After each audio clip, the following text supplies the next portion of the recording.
আমাদের আমির হিজবুল্লাহ শশিনা শরীফে আলা হযরত পীর সাহেব কেবলা তিনি কিন্তু সহশিক্ষার বিরোধী। তিনি কিন্তু একটা কথা বলেন যে আমি নারী শিক্ষার বিরোধী নই, সহশিক্ষার বিরোধী। মহিলারা পর্দার সাথে শিখবে, দরকার আছে, এটার পক্ষে হুজুর কেবলা, কিন্তু এটার বিরোধী নই। বর্তমান সময় দেখেন অনেক মা, শিক্ষিত লোকের মায়েরাই বেশি বৃদ্ধাশ্রমে, কি আছে কি নাই, ঘরে জায়গা হয় না শিক্ষিত লোকের মায়ের। এর কারণ কি? বর্তমান যে শিক্ষা ব্যবস্থা, কেনই বা হবে না? শিক্ষা তো নাই, শেষ হয়ে গেছে, কি ঠিক কিনা? শিক্ষা নাই তো শেষ হয়ে গেছে। যে অবস্থা শিক্ষার ক্ষেত্রে একদম অবনতি, ধ্বংস হয়ে গেছে। এই জন্যই তো এই অবস্থা আজকে, জাতি ধ্বংস। কাজে এই জন্য দিনী এলেমের বিকল্প নাই, কি মাদ্রাসা শিক্ষার বিকল্প নাই। সন্তান যদি দিনী এলেম শিখাতে পারেন, আদবি হবে, মায়ের জন্য দোয়া করবে। মায়ের যদি দোয়া আশা করে যে আমার সন্তানটা দোয়া করুক, তাহলে কিন্তু দিনী এলেম শিক্ষা করা লাগবে। লাগবে কি লাগবে না? তো দিনী এলেম শিখবেন কোথায়? মাদ্রাসা না কলেজে? কোথায় শিখবেন? না ভার্সিটিতে শিখবেন? কিন্তু ভাইয়ের আমার, মাদ্রাসার কথা শুনলেই তো কিছু মানুষের গা জ্বলে, এরকম আছে কি নাই? কত কেনাকা কয় তোর কি শিখবে, ওইবে কি মৌলবী সাহেব মসজিদ চালাবে না মাদ্রাসা চালাবে? আরে মিয়া, একজন আলেমদের সম্মান আছে কি নাই? ও মেয়ে আছে কি নাই? এ জাতির শ্রেষ্ঠ সন্তান হচ্ছে আলেমরা, ঠিক কিনা বলেন? জাতির শ্রেষ্ঠ সন্তান কারা? জোরে বলেন কারা? এ আলেমদের ইজ্জত দুনিয়া আছে, আখিরাতেও থাকবে। কিতাবের মধ্যে আসছে, ভাইরা আমার, আল্লাহ পাক রব্বুল আলামিন যখন হাশরের ময়দানে বিচার ফয়সালা করবেন, অন্যায় তো আমাদেরও আছে, কি আমরা গুনাহ করি না? আমরাও গুনাহগার। বিচার করবেন ঠিক আছে, কিন্তু সাধারণ মানুষের সামনে আলেমদের বিচার করবে না, কুদরতি পর্দাটা নাই বিচার করবে। বলেন না সুবহানাল্লাহ? এখানেও আল্লাহ ইজ্জত করবে। তাহলে মাদ্রাসায় পড়লে আলেম হলে ইজ্জত আছে কি নাই? জোরে বলেন আছে কি নাই? আপনার সন্তান যদি আলেম হয়, তাহলে আপনার কবর জিয়ারত করবে। আপনি মারা গেলে কি করবে? কবর জিয়ারত করবে, কারণ জানে তো যে জিয়ারতের ফজিলাতটা কি, কি ঠিক কিনা? কিন্তু জিয়ারতের ফজিলতই যদি না জানে, ও তো কবরের সামনে দিয়ে প্রস্রাব করে দেবে। এরকম সন্তান আছে কি নাই? জীবনে ঘুরলেই পড়ে না।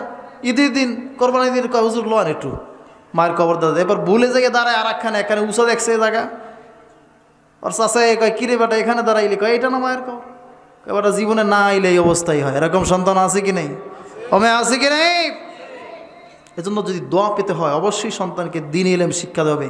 আর দ্বীনি ইলম শিক্ষার জায়গা কোনটা? মাদ্রাসা। মাদ্রাসার বিকল্প নাই।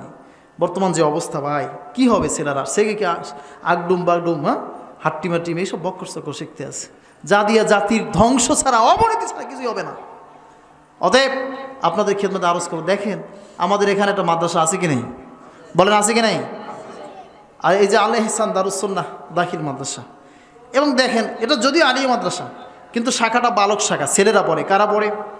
জোরে বলেন কারা পড়ে? ছেলেরা পড়ে, মেয়ে নাই। সহশিক্ষা থাকলে ঝামেলা আছে, আছে কি নাই?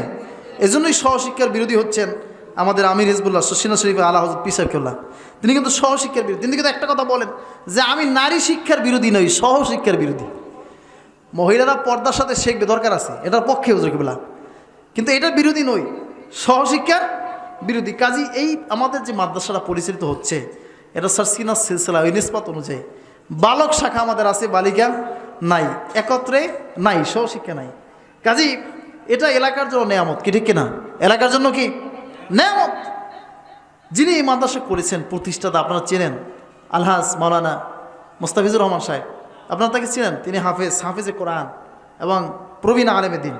তিনি এই প্রতিষ্ঠান করেছেন। আজীবন তো থাকবেন না, দুনিয়া থেকে চলে যাবেন কি যাবেন না? কি ভাই বিদায় হবেন কি হবেন না? প্রতিষ্ঠান কি নিয়ে যাবেন? এই মাদ্রাসা নিয়ে যাবেন, মসজিদ এটা নিয়ে যাবেন, এটা থেকে যাবে। এটা এলাকার জন্য নেয়ামত। আপনারা যদি ধরে রাখতে না পারেন, আপনাদের ব্যর্থতা। কথা বুঝে আসছে? এই জন্য এই প্রতিষ্ঠানের সুনাম আপনাদেরই করা উচিত, এর গুণগান আপনাদেরই গাওয়া উচিত। আপনাদের তো এটা বলা যাবে না এটা লেখাপড়া হয় না, এই সেই। দূরের মানুষ এটাকে রেসপেক্ট করবে কীভাবে, মূল্যায়ন করবে কীভাবে, ভালো শ্রদ্ধাশীল হবে কীভাবে? আপনাদেরকে মূল্যায়ন করতে হবে। কাজী আপনারা এই মাদ্রাসায় ছাত্র দিবেন, কি করবেন? কি করবেন? ছাত্র দিবেন। যদি ছাত্র আলেম হয়, ওই ছাত্র দেখবেন কবর জিয়ারত করবে। আপনি মারা গেলে, হ্যাঁ, আপনার স্ত্রী মারা গেলে সে বাপ মার কবর জিয়ারত করবে, কি করবে না? এ ভাইয়েরা, জিয়ারতের ফজিলত শুনেন।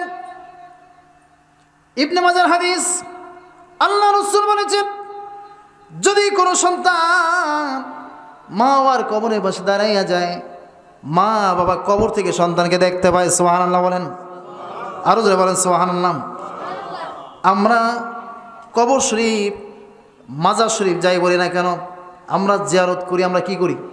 জিয়ারত করি। এটাকে মাজার বলা হয় কেন? আছে না আমাদের এটা মাজার না? আবার অনেক জায়গায় মাজার নিয়ে সমালোচনা আছে কি নাই?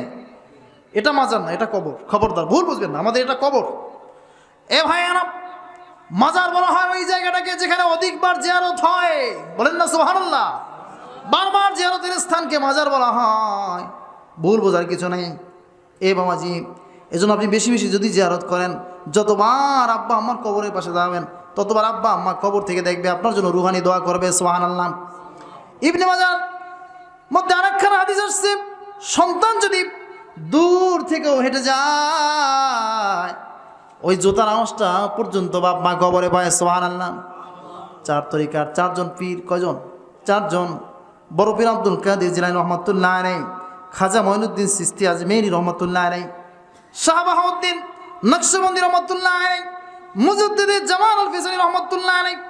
4 তরিকার 4 জন পীর ছিলেন। 4 নম্বর হোসেন মুজাদ্দিদ জামাল আল ফিসানি রহমাতুল্লাহ আলাইহি।